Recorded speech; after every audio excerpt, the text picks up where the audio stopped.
بسم اللہ الرحمن الرحیم۔ السلام علیکم ناظرین، عرفان ہاشمی آپ کو شو میں خوش آمدید کہتا ہوں۔ ویورز، اسلام آباد سے ہمارے ساتھ موجود ہیں ابراہیم راجہ صاحب۔ راجہ صاحب السلام علیکم۔ وعلیکم السلام۔ راجہ صاحب، 3 خبریں ہیں جو ہمیشہ سے ریلیونٹ بھی ہیں اور رہیں گی، کیونکہ جو سینٹر آف اٹینشن ہے وہ army chief, prime minister of Pakistan اور اتحادیوں کی ملاقات اور پاکستان کے سیاسی منظرنامے کے اوپر تحریک عدم اعتماد کی بات ہو رہی ہے۔ اتحادی مل رہے ہیں، بہت ساری خبریں ایسے بھی آئی کہ جہانگیر ترین نے بھی ملاقاتیں کی فضل الرحمان سے، بعد میں ڈینائی بھی اس کا آ گیا کہ ایسی ملاقاتیں نہیں ہوئی۔ اس سے پہلے جو ملاقاتیں ہوتی رہی اتحادیوں کے ساتھ، آصف علی زرداری جا کر ملے، شہباز شریف صاحب جا کر ملے، کئی دہائیوں کے بعد جا کر ملے، اور پھر کچھ ایسا جو ماضی کے اندر ہم نے دیکھا، نواز شریف صاحب نے تو کہا کہ جناب یہ تو بہت ایکسٹریم ایگزامپل ہوگی کہ اگر ہم جا کر کاف لیگ سے کوئی سمجھوتا کر لیں اور مل لیں، اور انہوں نے پھر بتایا کہ وہ پاکستان پیپلز پارٹی کے ساتھ کس طرح الائنس میں تھے، کس بنیادوں کے اوپر الیکشن لڑا گیا۔ تو اتحادیوں کے ساتھ ملنے کی روایات اور جس قسم کی ہم نے پچھلے 2-3 دنوں کے اندر پاکستان کے سیاسی منظرنامے کے اوپر حالات دیکھے، وہ چھپے ہوئے نہیں ہیں۔ لیکن جب ملاقات ہوئی شہباز شریف صاحب کی، اور پھر شہباز شریف صاحب کی ملاقات کے بعد مونس الہی کا ایک تقریب کے اندر واش گاف الفاظ میں یہ کہہ دینا کہ یہ تماشا لگا ہوا ہے، ہم مہمان نواز لوگ ہیں، سیاستدان ہیں، سیاسی لوگ ہیں، ہمارے گھر میں کوئی چل کر آئے گا تو ہم اس کو ہاتھوں ہاتھ لیں گے۔ تو راج صاحب، اب اس غبارے میں سے کتنی ہوا نکل چکی، کتنی باقی ہے، یا پھر یہ مسئلہ اسی طرح چلے گا؟ چونکہ شاہد خاقان عباسی کہتے ہیں کہ جناب ٹیلی فون بند ہو جائیں گے جس دن آنے، تو اس دن تحریک عدم اعتماد جو ہے وہ آ جائے گی۔ اس کا مطلب یہ ہے کہ کہیں نہ کہیں پر کوئی نہ کوئی ابھی بھی ان کے مطابق ڈفرینس آف اوپینین تو موجود ہے، یعنی شاہد خاقان عباسی بات کریں گے تو وہ یقیناً کس کیمپ کی بات کر رہے ہیں ہمیں معلوم ہے۔ فضل الرحمان صاحب کہتے ہیں کہ امپائر تو نیوٹرل ہی ہوتا ہے، ماضی کے بیانات اب کے بیانات ایک مختلف قسم کی پکچر پیش کر رہے ہیں۔ لیکن اتحاد کے اوپر جو اتحاد کا منظرنامہ ہے اسلام آباد میں بیٹھ کر آپ کس طرح دیکھ رہے ہیں؟ جی رائے صاحب۔ دیکھیں ہاشمی صاحب، پہلے تو آپ فضل الرحمان کی جو معصومانہ خواہشات ہیں ان پر غور کریں، اور فضل الرحمان کس قسم کی اس وقت آپ یہ کہہ سکتے ہیں کہ اپنی چھوٹی چھوٹی جو خواہشیں ہیں وہ پوری کرنے کی کوشش کر رہے ہیں۔ اب شہباز شریف سے جو ان کی ملاقات ہوئی تھی، اس ملاقات کے متعلق ہمارے ذرائع نے یہ کنفرم کیا ہے کہ شہباز شریف نے فضل الرحمان سے یہ کہا تھا کہ آپ نے چودھری پرویز الہی سے نہیں ملنا۔ انڈائریکٹلی آپ کہہ سکتے ہیں کہ ان سے درخواست کی تھی کہ آپ چودھری پرویز الہی سے ملاقات سے گریز کریں، اور اسی طرح آپ نے ایم کیو ایم کے ڈیلیگیشن سے بھی ملاقات کی، اس کا ہمیں سیاسی طور پر فائدہ نہیں ہوا، نقصان ہوا ہے۔ اور فضل الرحمان تو اس بات پر بھی تلے ہوئے تھے کہ میں نہ صرف جہانگیر ترین گروپ سے ملاقات کروں گا، بلکہ پوٹینشلی جتنے بھی ایسے گروپ ہو سکتے ہیں جو کہ تحریک عدم اعتماد کے حق میں ووٹ دے سکتے ہیں، میں ان سب سے ملاقات کروں گا۔ لیکن شہباز شریف انڈائریکٹلی ان کو یہ پیغام اس لیے دے رہے تھے کہ آپ ملاقاتیں نہ کریں، کہ چلیں مسلم لیگ نون تو اپوزیشن کی سب سے بڑی جماعت ہے، اور قومی اسمبلی میں ان کی 85 کے قریب سیٹیں ہیں، پھر پنجاب اسمبلی میں 160 سیٹیں ہیں، تو مسلم لیگ نون تو جو حکومت کے اتحادی ہیں ان کو کچھ دینے کی پوزیشن میں پھر بھی ہے، یعنی ان کے ساتھ کوئی بھاؤتا کر سکتی ہے، کوئی لین دین کر سکتی ہے۔ اسی طرح جو پیپلز پارٹی ہے اس کی 54 سیٹیں ہیں قومی اسمبلی میں، اور آصف علی زرداری ظاہر ہے کہ نوٹوں کی بوریاں بھی کھول سکتے ہیں، بے پناہ مالی وسائل ہیں ان کے پاس۔ اس سے پہلے انہوں نے ثابت بھی کیا جب یوسف رضا گیلانی کو انہوں نے ووٹ خرید کر سینٹ کا الیکشن جتوایا۔ تو شہباز شریف نے کہا کہ آپ تو خود پارلیمنٹ میں نہیں ہیں، اور ان کا تاثر یہ تھا کہ آپ تو حکومت کی اتحادی جماعتوں کو کچھ بھی دینے کی پوزیشن میں نہیں ہیں، تو اس لیے الٹا ہمارا وزن کم ہوگا، آپ جا کے ملاقات کریں گے، اس کے بعد میری ملاقات کی کوئی اہمیت نہیں رہے گی، آصف علی زرداری کی ملاقاتوں کی اہمیت نہیں رہے گی۔ ظاہر ہے کہ فضل الرحمان تو پارلیمنٹ کا حصہ نہیں ہے، وہ تو خود بھی قومی اسمبلی کی سیٹ نہیں جیت سکے تھے، تو فضل الرحمان چودھری پرویز الہی کو کیا آفر کر سکتے ہیں؟ یا چودھری پرویز الہی فضل الرحمان کی کسی بات پر اعتماد کر سکتے ہیں؟ یعنی براہ راست اگر شہباز شریف بات کریں وہ تو ظاہر ہے کہ ایک سمجھ آتی ہے، لیکن فضل الرحمان تیسری جگہ پر بات کریں تو فضل الرحمان تو چودھری پرویز الہی کو یا ایم کیو ایم کو کچھ نہیں دے سکتے۔ فضل الرحمان نے صرف اور صرف اپنی ایک معصومانہ خواہش کے تحت یہ ملاقاتیں کی، اور پھر جہانگیر ترین کے متعلق یہ خود پلانٹ کروائی، یہ خبر لیک کروائی کہ نامعلوم مقام پر جہانگیر ترین سے ملاقات بھی ہوئی، اور اس ملاقات میں جہانگیر ترین نے تحریک عدم اعتماد کی حمایت کا یقین بھی دلا دیا۔ تو یہ ایک طرف لاہور میں بیٹھ کر جس وقت یہ کہہ رہے تھے کہ حکومت کا کھیل ختم ہو گیا ہے اور حکومت کے خلاف ہمیں کامیابی ملنے والی ہے، عین اس وقت ان کو اپنے آبائی علاقے میں، اپنے آبائی گھر میں کے پی کے بلدیاتی الیکشن میں بدترین شکست ہو رہی تھی۔ اب جو آپ کہہ رہے ہیں کہ یہ تحریک عدم اعتماد کا غبارہ کیسے پھٹا، تو یہ اصل میں پھٹا ہے army chief general Qamar Javed Bajwa کی جو پرائم منسٹر عمران خان سے ملاقات ہوئی ہے۔ مونے سلائی نے جو بات کی وہ ضرور اہم تھی، جس میں انہوں نے کہا کہ شہباز شریف آئے ہمارے گھر، آصف علی زرداری آئے، فضل الرحمان آئے، ہم سیاسی طور پر وفادار لوگ ہیں اور ان کو ہم نے ویلکم کیا، لیکن ہم جو تعلق بنایا ہے تحریک انصاف کے ساتھ وہ تعلق نبھائیں گے۔ اور پرائم منسٹر عمران خان کو انہوں نے پرائم منسٹر کی موجودگی میں ایک تقریب کے دوران یہ یقین دلایا، اور اس کی وجہ یہ نہیں ہے کہ چودھری برادران کوئی بڑے اصولی قسم کے سیاستدان ہیں، ان کو پتہ ہے کہ ان کی سروائیول اسی میں ہے کہ وہ تحریک انصاف کے ساتھ جڑے رہیں۔ اگر وہ تحریک انصاف سے ہٹیں گے تو پھر ان کی سروائیول نہیں ہے، اور شریف خاندان ان کو کبھی قبول بھی نہیں کریں گے، اور شریف خاندان کا جو مستقبل ہے وہ ایک غیر یقینی کیفیت کا شکار ہے۔ ظاہر ہے میاں نواز شریف تاحیات نااہل ہیں، مریم نواز نااہل ہیں، میاں نواز شریف کے اوپر کیسز ہیں، شہباز شریف کے اوپر کیسز ہیں، شہباز شریف کے اوپر گرفتاری کی تلوار دوبارہ لٹک رہی ہے۔ تو اس پوری صورتحال میں چودھری پرویز الہی جو اسٹیبلشمنٹ کی سیاست کرتے ہیں، انہوں نے اسٹیبلشمنٹ سے بھی براہ راست پوچھ لیا ہوگا، ان کی پلس چیک کر لی ہوگی، ان کی نبض چیک کر لی ہوگی کہ اسٹیبلشمنٹ کیا چاہتی ہے۔ اسٹیبلشمنٹ تو یہی چاہتی تھی کہ وہ اس منتخب حکومت کے پیچھے کھڑی رہے، تو اس لیے چودھری پرویز الہی نے پھر یہ فیصلہ کیا کہ وہ پرائم منسٹر عمران خان کے ساتھ اور تحریک انصاف کے ساتھ کھڑے رہیں گے اور تحریک عدم اعتماد کے حق میں ووٹ نہیں کروائیں گے، اگرچہ ان کو وزارت اعلیٰ پنجاب کی آفر کی گئی تھی۔ آپ کو یاد ہوگا کہ سب سے پہلے یہ بریکنگ نیوز ہم نے اسی پلیٹ فارم پر دی تھی، اور آج جو مین سٹریم ٹی وی چینلز ہیں انہوں نے یہ خبر ذرائع سے چلائی، جو خبر ہم 2 دن پہلے اسی پلیٹ فارم پر بریک کر چکے ہیں۔ اب جو army chief general Qamar Javed Bajwa اور ڈی جی آئی ایس آئی کی ملاقات ہوئی ہے پرائم منسٹر عمران خان سے، اصل میں یہ ایک فیصلہ کن فیکٹر ہے، کیونکہ اس کی ٹائمنگ بڑی اہم ہے۔ ٹائمنگ جو ہوتی ہے اس قسم کی ملاقاتوں کی وہ بڑی اہم ہوتی ہے ہاشمی صاحب، کیونکہ اس کے ذریعے پیغام دینا مقصود ہوتا ہے۔ اب ایک ایسی صورتحال میں کہ جب اپوزیشن جو ہے وہ حکومت کی اتحادی جماعتوں سے ملاقاتیں کر رہی ہے تحریک عدم اعتماد کے لیے، یہ دعوے کر رہی ہے کہ ہمارے پاس نمبر پورے ہیں اور ہم اچانک کوئی سرپرائز دیں گے، اور ہم نے کچھ لوگوں پر کام کر لیا ہے جنہوں نے خفیہ طور پر ہمیں یقین دہانی کروا دی ہے کہ جب تحریک عدم اعتماد آئے گی تو ہم آپ کا ساتھ دیں گے۔ اب عین اس موقع پر جنرل باجوہ اور general Nadeem Anjum D G I S I یہ اگر پرائم منسٹر ہاؤس جاتے ہیں، اگرچہ یہ ایک ایپیکس کمیٹی کا اجلاس تھا، لیکن اس کے بعد پرائم منسٹر عمران خان اور army chief general Qamar Javed Bajwa کی ایک 1-on-1 ملاقات ہوتی ہے الگ سے، اور یہ جو ملاقات ہوئی اس کی باقاعدہ ایک ویڈیو بھی جاری ہوئی وزیراعظم آفس سے۔ تو اس کا مطلب ہے کہ دونوں طرف سے کنسنسس تھا۔ جب اس کا پریس ریلیز جاری ہو، اعلامیہ جاری ہو، تو اس کا مطلب یہ ہوتا ہے کہ دونوں طرف سے سول سائٹ سے اور ملٹری سائٹ سے ایک اعلامیہ بنایا گیا اور اس بات پر کنسنسس ہوا کہ یہ ویڈیو جاری کی جائے۔ اب جس وقت یہ ویڈیو جاری ہوتی ہے تو پھر یہ پیغام ہوتا ہے تمام حلقوں کے لیے، تمام جو اپوزیشن جماعتیں ان کے لیے بھی، حکومت کے اتحادیوں کے لیے بھی، کہ اسٹیبلشمنٹ کیا سوچ رہی ہے، اسٹیبلشمنٹ کے کیا پرائم منسٹر کے ساتھ تعلقات خراب ہیں یا ٹھیک ہیں۔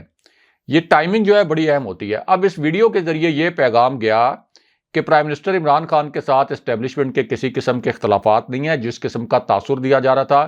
ایپیکس کمیٹی کا اجلاس بھی ہو گیا، اس کے بعد جنرل باجوہ نے ایک الگ سے پرائم منسٹر سے ملاقات بھی کر لی، اور آپ کو یاد ہوگا کہ ابھی صرف ایک ہفتہ پہلے جو تاجروں اور صنعت کاروں سے ملاقات ہوئی تھی اس میں بھی جنرل باجوہ موجود تھے، اور جنرل باجوہ نے کہا تھا کہ ہم حکومت کی ہر پالیسی کی حمایت کریں گے۔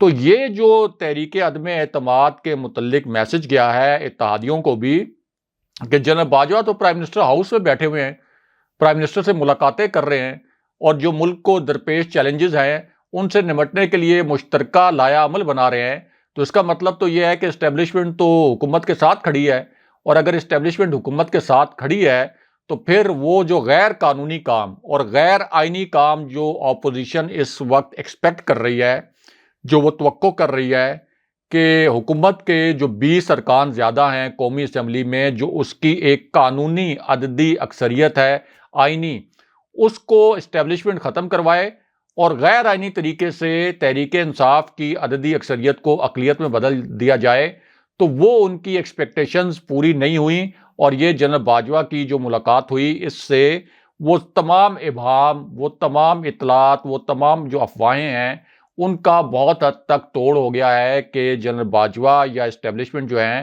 کوئی اس حکومت کے خلاف موو کروانے والے ہیں، کیونکہ یہ آئینی طور پر، قانونی طور پر یہ برتری اس وقت تحریک انصاف کو حاصل ہے۔ اب یہ تحریک عدم اعتماد کیسے کامیاب ہو سکتی ہے؟ یعنی اس کا کوئی فارمولہ کامیابی کا اس وقت موجود نہیں ہے، کیونکہ کاف لیگ، ایم کیو ایم، یہ دونوں جو ہیں، جن میں کاف لیگ کی 5 نشستیں ہیں قومی اسمبلی میں، ایم کیو ایم کی 7 نشستیں ہیں، یہ پوری طریقے سے کھڑی ہیں حکومت کے ساتھ۔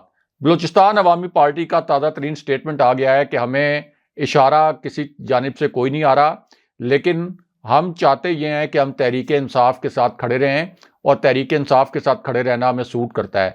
تو پھر آپ مجھے بتائیں کہ یہ جو انہوں نے 10 سے 11 ارکان توڑنے ہیں، یہ کہاں سے لے کے آئیں گے؟ اور توڑنے بھی صورتحال میں ہے کہ جب پرائم منسٹر عمران خان کے خلاف اگر تحریک عدم اعتماد آتی ہے تو یہ ایک اوپن بیلٹ کے ذریعے ہوگی، یہ سیکرٹ بیلٹ کے ذریعے نہیں ہوگی، یعنی یہ ایک اوپن طریقے سے تحریک عدم اعتماد کے اوپر ووٹنگ ہوگی۔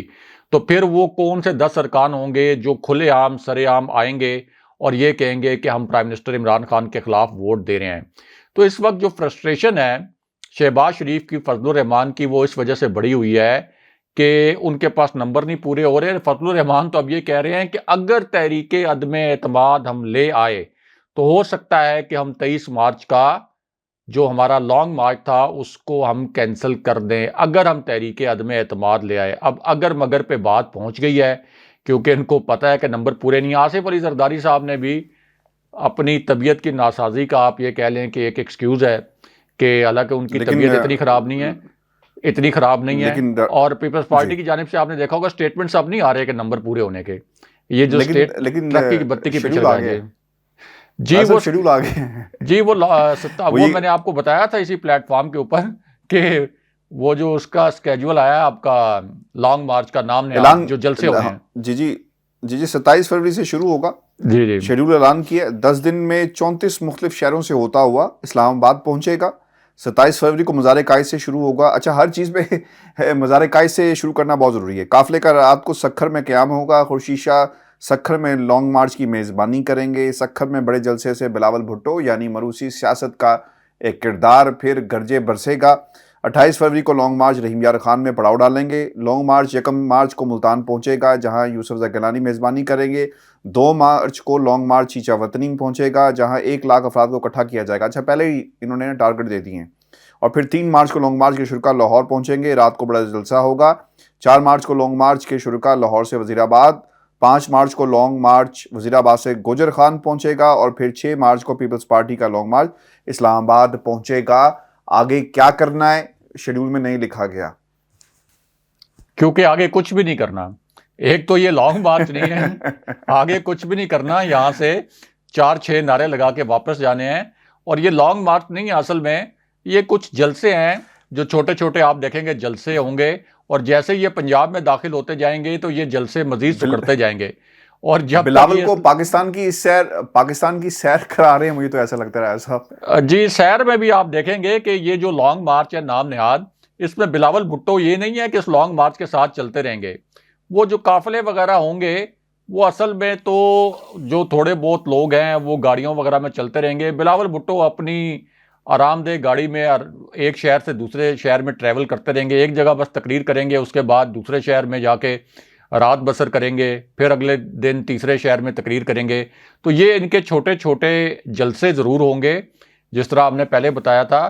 تو عملی طور پر لانگ مارچ وغیرہ جو ہے وہ کوئی نہیں ہوگا۔ بلاول بھٹو نے تو کوشش کی تھی کہ پی ڈی ایم جو ہے وہ ان کے ساتھ مل جائے یا کوئی ایسا کنسنسس ڈیولپ ہو جائے کہ یہ دونوں مارچ اکٹھے کر لیں، لیکن مریم نواز بھی تھوڑا سا بلاول بھٹو کو یہ ریئلائز کروانا چاہتی تھیں کہ چلیں آپ اکیلے مارچ کر کے دیکھتے ہیں کہ آپ کتنے لوگ لے کے آتے ہیں۔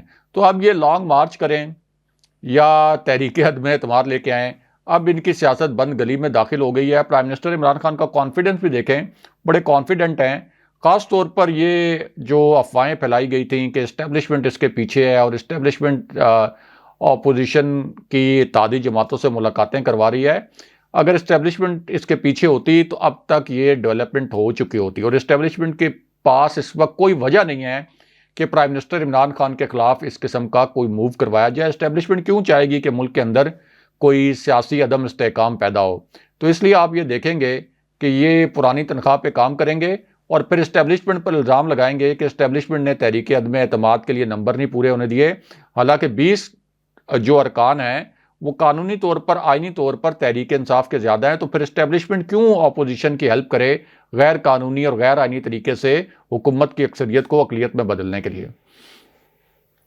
راز صاحب, بات کرتے کرتے نا ایک خبر میرے سامنے آ گئی ہے, اور ہم اپنے اس پلیٹ فارم سے اور اپنے پلیٹ فارموں سے بھی یہ بات کرتے رہے کہ پاکستان کا جو عدالتی نظام ہے, یہاں کوئی نہ کوئی نقطہ, کوئی نہ کوئی, یہ صرف اور صرف عوام کے سامنے ایک نیریٹو کی جنگ لڑی جا رہی ہے. نعرے دیے جاتے ہیں انصاف نہیں ملا, اور انصاف کی جو جنگ ہے وہ صرف غریب کے لیے ہے. اچھا, اب ہم نے پہلے بھی یہ کہا تھا کہ جب یہ کیس چلیں گے نا تو جا کر عدالتوں میں ضرور دیکھنا ہے, کہنا ضرور ہے, اور کہ دوسری طرف سے جواب کیا آتے ہیں. آشیانہ جو ہاؤسنگ اسکیم ہے, ریفرنس ہے, آشیانہ ریفرنس میں لمبی تاریخ دینے کی استدعا کی گئی ہے شہباز شریف صاحب کی طرف سے, اور پھر یہ کہتے ہیں کہ ایک دھیلے کی کرپشن ثابت نہیں کر سکے, عدالتی نظام جو ہے وہ رک گیا.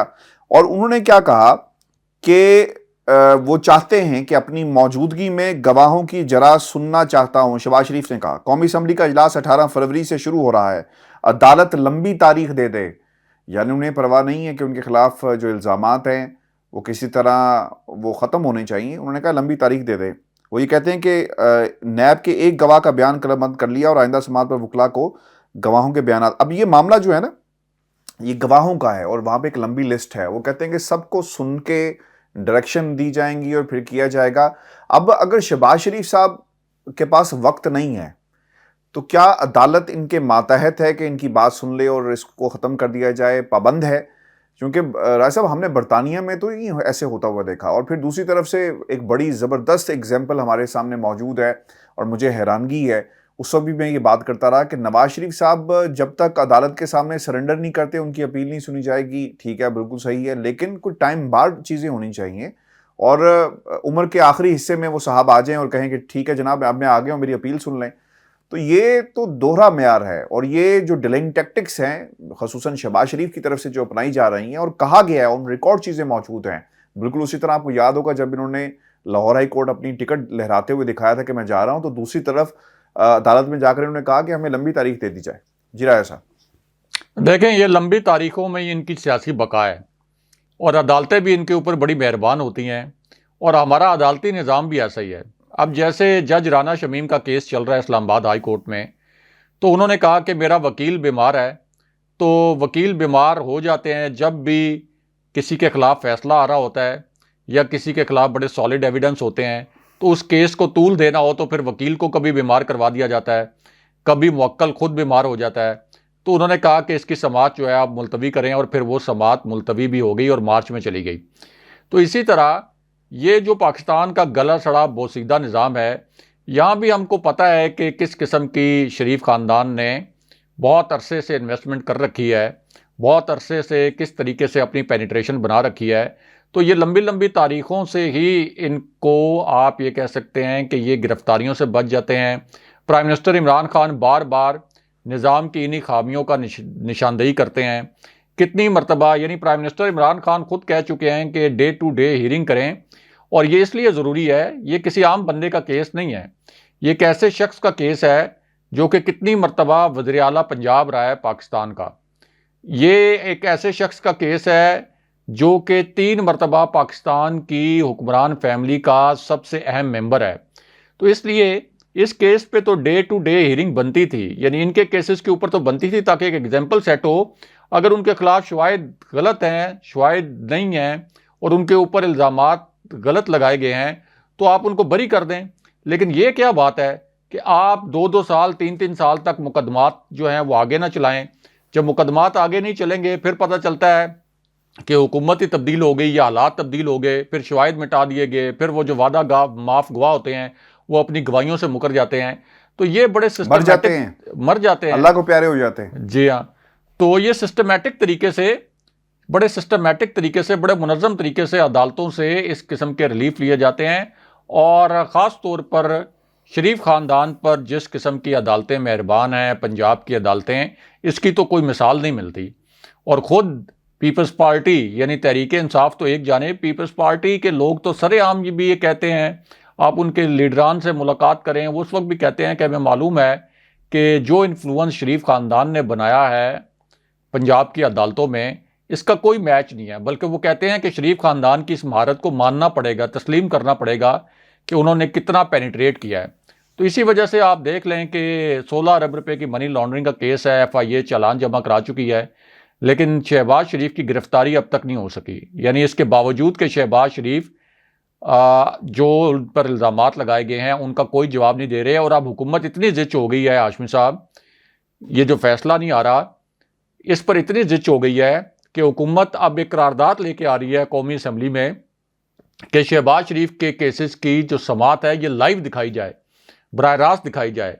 یعنی حکومت کو پتہ ہے کہ اتنے ٹھوس شواہد موجود ہیں، اور شہباز شریف اور ان کے وکلاء عدالت میں جب سوالات ہوتے ہیں تو ان کے جوابات نہیں دیتے. حکومت اتنی پر اعتماد ہے کہ حکومت چاہتی ہے کہ لائیو نشریات چلے تاکہ پوری قوم کو پتہ چلے، سارے عوام کو پتہ چلے کہ جب ان سے سوال کیا جاتا ہے ان کی کرپشن کے متعلق تو یہ کہتے ہیں مجھے مسئلہ فلسطین کا میرا جو فوکس ہے مسئلہ فلسطین پر ہے، آپ میری توجہ مسئلہ فلسطین سے نہ ہٹائیں. پھر کبھی کہتے ہیں سلمان شہباز سے پوچھیں، بیش قیمت گاڑیوں کے متعلق پوچھا گیا تو کہتے ہیں میرے بھانجے بھتیجے چلا رہے تھے، آپ ان سے پوچھیں. اور کاروبار کے متعلق پوچھیں تو کہتے ہیں کہ میرے مرحوم والد چلا رہے تھے. تو اس قسم کے جو مضحکہ خیز جواب ہیں، یہ جو کامیڈی تھیٹر لگاتے ہیں یہ جا کر عدالتوں میں، یہ نشریات جو ہیں اس کے اوپر پرائم منسٹر عمران خان چاہتے ہیں کہ یہ لائیو نشر ہوں تاکہ عوام کو پتہ چلے کہ واقعی شہباز شریف قصوروار ہے یا نہیں ہے، اور کیا وہ اور ان کے جو وکیل ہیں وہ عدالتوں میں عدالتوں کے اور تحقیقاتی اداروں کے سوالات کے جواب دیتے ہیں یا نہیں دیتے. اس حد تک اب حکومت مجبور ہو گئی ہے اس عدالتی نظام کے سامنے. یہ جو بوسیدہ اور گلا سڑا نظام، آپ یہ کہہ سکتے ہیں کہ سیاسی طور پر ایسے عناصر جن کے اوپر کرپشن ثابت ہو چکی ہے ان کو تحفظ دیتا ہے. اچھا ہاشمی صاحب یہ بتائیں کہ الطاف حسین کا جو کیس چل رہا تھا لندن میں، اس کا جو فیصلہ آیا ہے وہ ذرا آسان الفاظ میں ہمیں سمجھائیں کہ کیا ہوا ہے. کیا الطاف حسین کے حق میں فیصلہ آ گیا ہے؟ اور اگر الطاف حسین کے حق میں فیصلہ آیا ہے تو اصل میں ہوا کیا، کس قسم کے دلائل دیے گئے تھے، اور یہ جس قسم کے شواہد پیش کیے گئے تھے ان کے نتیجے میں تو الطاف حسین کے خلاف ہی فیصلہ آنا چاہیے تھا، تو ان کے حق میں کیسے فیصلہ آ گیا؟ ویسے لا آف دا لینڈ بڑا امپورٹنٹ ہوتا ہے. آپ نے کسی بھی شخص کے جرم کو اگر پرکھنا ہے تو آپ کو اس سرزمین کے قوانین کے مطابق دیکھنا ہوگا. پاکستان کا جو سیاسی جو ڈھانچہ ہے وہ مختلف ہے، ہمارا جو سوشل ڈھانچہ ہے وہ تقریباً نہیں بلکہ سارے کا سارا مختلف ہے. وہاں پر سیاست کیسے ہوتی ہے، یہاں پر سیاست کیسے ہوتی ہے، یہ بہت ہی فرق چیز ہے. یہاں لوگ اگر کوئی جھوٹ بولے تو سیاست سے ساری عمر کے لیے اپنے آپ کو علیحدہ کر لیتے ہیں، کسی کے کہنے پہ نہیں، مورل سیاست ہوتی ہے. تو یہ بڑی ایک چیز رہی. الزام یہ تھا 22 اگست 2016 کو الطاف حسین نے 2 تقریریں کی، ایک صبح اور ایک شام کو، اور ان دونوں تقریروں کے تناظر کے اندر کیا ہوا کہ لوگ پرووک ہوتے ہیں اور پھر وہ ٹیلی ویژن چینلز کا رخ کرتے ہیں. الطاف حسین صاحب، ہائی کورٹ کا ایک ڈیسیژن آیا تھا آپ کو یاد ہوگا جس میں پابندی لگا دی گئی تھی کہ الطاف حسین کی تقریروں کو نہیں دکھایا جائے گا. اب الطاف حسین کی تقریریں جب بند ہوں گی تو پھر نزلہ ٹیلی ویژن چینلز پہ گرے گا. اب 2 تقریروں کا حوالہ دیا گیا اور 12 رکنی جوری نے یہ فیصلہ سنایا، جس میں سے 10 ارکان نے جوری کے جو تھے انہوں نے کہا کہ یہ تاثر نہیں مل سکا کہ یا اس چیز ثابت نہیں ہو سکی کہ جو تقریریں تھیں اس سے لوگوں کو اکسایا گیا، اور دہشت گردی کے الزامات جو تھے جس تقریر کا وہ ذکر کر رہے ہیں اس میں کہیں پہ بھی کوئی شواہد جو ہیں وہ نہیں ملے. اچھا اب لیکن ہم نے تو وہ تقریریں سنی ہاشمی صاحب، ہم نے تو وہ تقریریں سنی، اس میں اکسایا گیا. وہ تقریریں ابھی دوبارہ بھی سنی جائیں. آپ کیا سمجھتے ہیں کہ فاروق ستار کے کہنے پر وہ جو ہجوم تھا وہ میڈیا پر حملہ آور ہوا تھا؟ میڈیا میں جو جا کے توڑ پھوڑ کی تھی ARY کے دفتر پر حملہ ہوا تھا، وہ فاروق ستار کی مجال تھی کہ فاروق ستار وہ حملہ کرواتے؟ وہ تو ظاہر ہے کہ الطاف حسین کے اکسانے پر ہوا۔ اچھا، یہ نا یہ تو اوپن اینڈ شٹ کیس تھا۔ مجھے تو لگتا ہے کہ انٹرنیشنل اسٹیبلشمنٹ کا یہ کیس ہے۔ انٹرنیشنل اسٹیبلشمنٹ ابھی بھی الطاف حسین سے کوئی مفادات لینا چاہتی ہے، اور اس سے پہلے بھی ظاہر ہے کہ الطاف حسین جس قسم کا کراچی میں کھیل کھیلتے رہے، کیا الطاف حسین کے کہنے پر کراچی میں قتل و غارت نہیں ہوتی رہی؟ کیا بوری بند لاشیں نہیں ملتی رہیں؟ مطلب یہ تو اوپن اینڈ شٹ کیس ہے۔ اور پھر برطانیہ کی جو تحقیقاتی ایجنسیاں ہیں ان کے متعلق تو کہا جاتا ہے کہ جی بڑی فعال قسم کی ایجنسیاں ہیں۔ تو یہ تو بالکل ایویڈنٹ ہے کہ الطاف حسین نے کراچی میں دہشت گردی کروائی، ایک مرتبہ نہیں کروائی، درجنوں مرتبہ کروائی۔ اور یہ تو یعنی ایک اوپن سیکرٹ ہے، ایک ایسی بات ہے جس سے کوئی انکار ہی نہیں کر سکتا۔ اور پھر یہ جن دو تقریروں کا حوالہ دیا گیا، ان کے الفاظ دیکھیں، ان کے الفاظ میں کتنی مرتبہ تشدد پہ اکسایا گیا۔ یہ لا آف دا لینڈ کا تعلق ہے نا سر، قانون۔ وہ یہ کہتے ہیں کہ 2006 نہیں، لا آف دا لینڈ کا مطلب یہ کہ law of the land Pakistan کا یا برطانیہ کا؟ جہاں پر ایک شخص 30 سالوں سے بیٹھا تو ہوا برطانیہ میں میں رہا بھی ہوں۔ برطانیہ میں کوئی شخص کسی کو اس طرح ہجوم کو تشدد پر اکسائے، دہشت گردی پر اکسائے، تو کیا اس کے خلاف کارروائی نہیں ہوگی؟ میں آپ کو بتا رہا ہوں کہ یہ ثابت نہیں ہو سکا، نمبر 1۔ نمبر 2، جو عدالت کے سامنے جو کیس رکھا گیا وہ بڑا امپورٹنٹ ہے۔ اگر آپ مجھے موقع دیں، میں وہ جو دونوں طرف سے جو دلائل آئے ہیں اس کی روشنی میں، اور پھر عدالت نے کیا کہا میں آپ کو بتاتا ہوں۔ دیکھیں، عدالت کو بتایا گیا کہ الطاف حسین نے اپنے کارکنوں کو حکم دیا کہ وہ جیو، ARY اور سما کی ٹرانسمیشن کو بند کریں، کیونکہ وہ تصویریں نہیں دکھا رہے، ان کی بات لوگوں تک نہیں پہنچا رہے۔ اس کا دکھ تھا۔ اور پھر لاہور ہائی کورٹ کے فیصلے کے آنے کے بعد یہ اس کو بنیاد بنایا گیا۔ پھر یہ بھی کہا گیا کہ DG رینجرز بلال اکبر کو باہر لایا جائے ہیڈ کوارٹر سے، اور پھر جو پوری ٹائم لائن رکھی گئی ہے واقعات کی، بھوک ہڑتالی کیمپ لگا ہوا تھا کراچی پریس کلب کے باہر، وہاں سے لوگ اٹھتے ہیں تقریر سن کر، اور انہوں نے رخ کیا ARY کا، جہاں پر توڑ پھوڑ کی گئی۔ بڑا امپورٹنٹ یہ نقطہ ہے جس کے اوپر بات کی گئی۔ پروسیکیوشن نے کہا کہ ان کو وٹنس باکس میں لے کے آیا جائے، الطاف حسین صاحب کو، تاکہ ان سے کراس کوشچننگ ہو سکے۔ اس پر الطاف حسین نے آنے سے انکار کر دیا، اور انہوں نے کہا کہ جناب میں کیوں آؤں۔ اور ان کے جو وکیل تھے الطاف حسین کے، انہوں نے جیوری کو بتایا کہ ان کی سمجھ سے یہ بالا تر ہے۔ اب اچھا، وہ جو پلی لے رہے تھے، جو آرگومنٹ پیش کر رہے تھے کہ ایک واقعہ 6 سال پہلے پیش آیا، اور اس کی بنیاد پر ان کے موکل کو عدالت میں اس طرح نہیں گھسیٹا جا سکتا، ان کے خلاف کیس بنانا جو ہے اس کی کوئی بنیاد نہیں بنتی۔ اچھا، وہ کیوں کہہ رہے تھے؟ وہ اس لیے کہہ رہے تھے کہ ٹویٹر کے اوپر الطاف حسین صاحب نے ایک معذرت جاری کر دی ہے، اور اس کے بعد اس کیس کی کوئی حیثیت نہیں رہتی۔ پھر انہوں نے یہ بھی کہا کہ چونکہ معذرت جاری ہو گئی ٹویٹر کے اوپر، لہٰذا اس بات کا قطعاً مطلب یہ نہیں لیا جائے کہ دا پارٹی از گلٹی، اور گلٹی کے تحت یعنی وہ انہوں نے شاید کوئی ایسا کام کیا تھا جس کی وہ معافی مانگ رہے، ایسا نہیں ہے، لیکن اس کے باوجود انہوں نے معافی مانگی۔ اچھا، پھر 2019 کو پولیس کو جو انٹرویو دیا گیا الطاف حسین کی طرف سے، اس میں بھی اس چیز کا حوالہ دیا گیا۔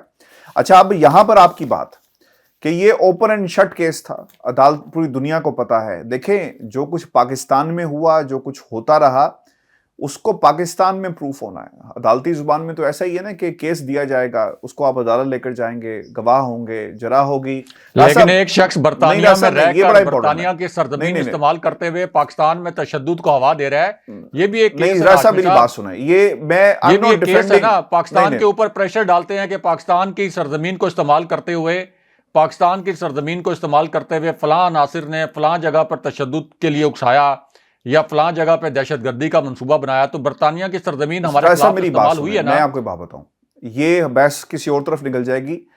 دیکھیں، ہم نے پاکستان کی عدالتوں میں کیسز چلنے چاہیے، پاکستان کے قوانین کیا کہتے ہیں، جہاں پر خون ریزی ہوئی وہاں پہ اس کا فیصلہ ہونا ہے۔ بالکل اسی طرح وہ تو فیصلے آ گئے ہیں پاکستان کے عدالتوں سے، میں اسی طرف آ رہا ہوں نا۔ دیکھیں، یہاں پر تو عدالت کے اندر ایک نور مقدم، پوری دنیا کو پتا ہے کہ یہ کیس کا کیا حال ہوا، اور وہ کہتا ہے کہ میں نے قتل نہیں کیا۔ اب اس کیس کے اندر عدالت نے کیا کہا؟ عدالت کہتی ہے جوری کو جو ہدایات جاری کی گئی، یہ بڑی امپورٹنٹ ہے، جس بیسس کے اوپر یہ سارے کا سارا کیس چلا ہے۔ جوری کو ہدایت دی گئی کہ اس بات کی پر انہوں نے مکمل سیٹسفائی کرنا ہے کہ کسی بھی عام آدمی کے لیے الطاف حسین کی تقریر ایک ایسا جز تھا، ایک ایسا ایک رہنمائی کہیں یا اسے کہیں کہ ایسا پوائنٹ تھا جس نے لوگوں کو اکسایا، یہ ثابت کرنا ہے، یہ جوری کو سیٹسفائی کرنا تھا، اور اگر جوری سیٹسفائی نہیں ہوتی تو پھر کیس نہیں بنے گا۔ پھر انہوں نے یہ بھی کہا کہ الطاف حسین کا مقصد تھا کہ ان کی تقاریر سے تشدد کا ماحول بنے۔ اب عدالت میں یہ چیز ثابت نہیں ہوئی۔ ایک شخص جس کی نیت یہ تھی کہ وہ لوگوں کو اکسائے اور لوگ اٹھیں اور جا کر، اب دیکھیں یہاں پر معاملہ آتا ہے کہ ہمارا معاشرہ، ہماری سیاست ٹوٹلی ڈیفرنٹ ہے، اور یہاں پر جو لوگ جوری میں بیٹھے ہوئے تھے انہوں نے ایسے حالات نہیں دیکھے، اور نہ ہی ایسی روایات ان کے سامنے موجود ہیں۔ انہوں نے کیس کو سٹڈی نہیں کیا، سٹڈی نہیں کیا ہاشمی صاحب۔ انہوں نے ان تقریروں کا اور اس کے پیچھے جو پاس تھا، جس قسم کی تقریریں الطاف حسین اس سے پہلے کرتے رہے، ان تقریروں کو سٹڈی نہیں کیا گیا۔ راج صاحب سٹڈی کرنے کا نہیں، راج صاحب جو پروسیکیوشن کیس لے کے جائے گی، اگر کیس کمزور ہوگا، جو نقطے عدالت میں پیش کیے گئے اس کے تناظر میں جوری نے فیصلہ کرنا ہے۔ جوری نے سٹڈی کہاں سے کرنا ہے؟ دیکھیں، اور جوری کے سامنے تگڑا کیس تھا ہی نہیں۔ جو کیا فوٹیجز موجود نہیں ہیں کہ اے آر وائی کے دفتر پر اور دیگر دفاتر جو میڈیا کے تھے ان پر حملہ ہوا؟ الطاف حسین کی تقریر کے بعد ہوا۔ الطاف حسین تقریر کر رہے ہیں اور کہہ رہے ہیں کہ اس میڈیا کو جلاؤ، جا کے توڑ پھوڑ کرو۔ کیا الطاف حسین نہیں کہہ رہے ہیں؟ بالکل کہہ رہے ہیں۔ تو پھر پیچھے کیا رہ جاتا ہے؟ اچھا، پھر یہ کہنا کہ یہ ثابت کریں کہ ان کے کہنے پر کوئی کارکن جو ہے وہ مشتعل ہوا۔ اچھا، یہ تو بڑی عجیب بات ہے۔ یہاں پہ تو یہ کہا جاتا ہے کہ حافظ سعید کے کہنے پر کشمیر پہ حملہ ہو گیا، حافظ سعید کے کہنے کے اوپر یعنی پاکستان کی سرزمین استعمال ہو رہی ہے۔ مطلب ایک کلیئرلی وہاں پہ دہشت گردی پاکستان میں کروانے کے لیے برطانیہ کی سرزمین استعمال ہوئی۔ ہاشمی صاحب، یہ معاملات اتنے سمپل نہیں ہیں۔ میں جرنلزم میں میرا ماسٹر ہے، آئی آر کے اوپر بھی میں کام کرتا رہتا ہوں۔ یہ انٹرنیشنل اسٹیبلشمنٹ ایک حقیقت ہے، اس سے آپ انکار نہیں کر سکتے۔ انٹرنیشنل اسٹیبلشمنٹ اپنے مورے پالتی ہے، ان کو تحفظ بھی دیتی ہے، اور یہ امریکہ بھی کرتا رہا ہے، پورا ویسٹ کرتا ہے، اور برطانیہ تو اس طرح کے انٹرنیشنل اسٹیبلشمنٹ کے مورے پالنے کے لیے بہت معروف بھی ہے۔ تو اس کا وہ کانٹیکسٹ بھی ہمیں دیکھنا پڑے گا، یہ جو فیصلہ ہے۔ بالکل صحیح ہے۔ ویورز، یہ آج کا ہمارا شو تھا۔ اپنے کمنٹس ضرور بھیجیے گا، چینل کو ضرور سبسکرائب کیجیے گا۔ مجھے اور ابراہیم راج صاحب کو اجازت دیجیے۔ اللہ نگہبان۔ اللہ نگہبان۔